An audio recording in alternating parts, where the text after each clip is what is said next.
Thank you, Madam Chair. Thank you all for being here, for your willingness to serve. And I would like to start with Dr. Jacobs. Thank you again for our meeting yesterday and our previous meetings in past years. We talked about NOAA's Environmental Security Computing Center, NESCC, in Fairmont, West Virginia, at the Tech Park, in the I-79 Tech Park. And as you know, that center received $100 million for the high-performance computer called Rhea to support NOAA's widespread adoption of AI. The I-79 Tech Park in Fairmont is a unique asset for NOAA and the broader adoption of AI. The park houses the supercomputing operation with the high-performance computers named Hera and Rhea. I like that they're female names, but it's just me. And Rhea should be operational by 2020. I won't ask you to comment on that. Rhea will be operational in 2026. What is your vision? Obviously, we hear AI in every single aspect of testimony, no matter what we're talking about, whether it's finances or healthcare, whatever. And we see this also at NOAA. How do you feel? What is your vision for the institutionalization of AI at NOAA, and how would you use these assets that I've referenced? Very much appreciate the question, and it's great to see that HPC finally get installed and operational, because the last time I was at NOAA, we actually got that half of that data center built out. Right.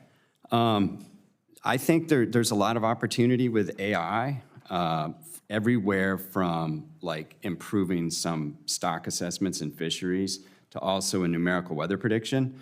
So right now, there are AI-based models that just completely replicate the entire modeling system.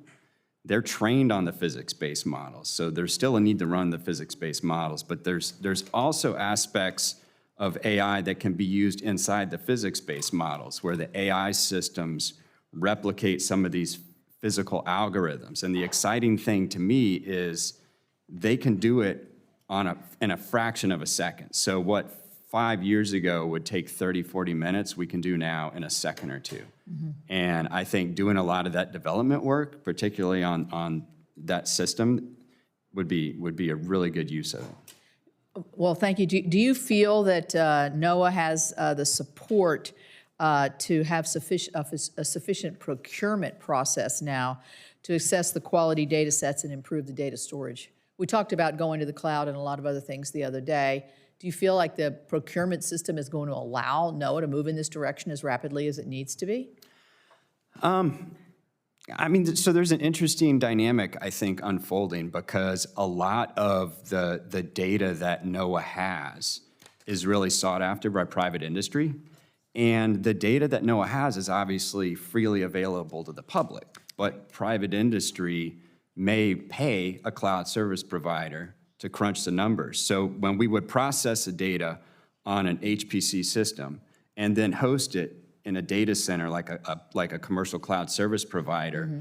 they're actually offering to host the data for, and sometimes free, petabytes of free storage, and allow to pay for the egress, for the download, because they can also charge industry to process the data. Right. Right, so that gives you a little more flexibility with that.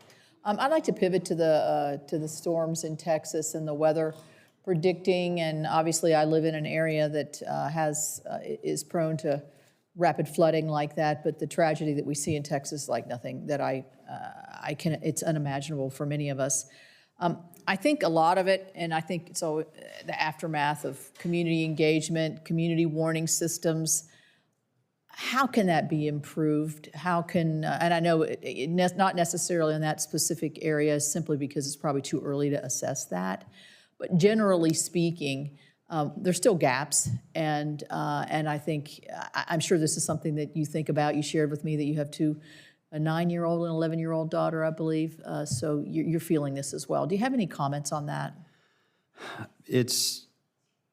So coming from a background of numerical weather prediction, I always thought naively that if I could improve the forecast skill, I would save more lives.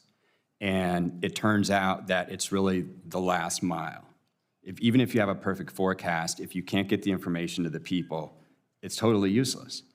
And so having a way to distribute the watches and warnings, and particularly in regions that don't have good cell coverage. All right. I think there's an opportunity to modernize NOAA weather radio and then potentially also look at some satellite capabilities, some CubeSat-based data transmission. That wasn't really an option a couple of years ago. And so I think probably an all-the-above approach and modernizing the way to distribute these watches and warnings is something that is going to be a top priority.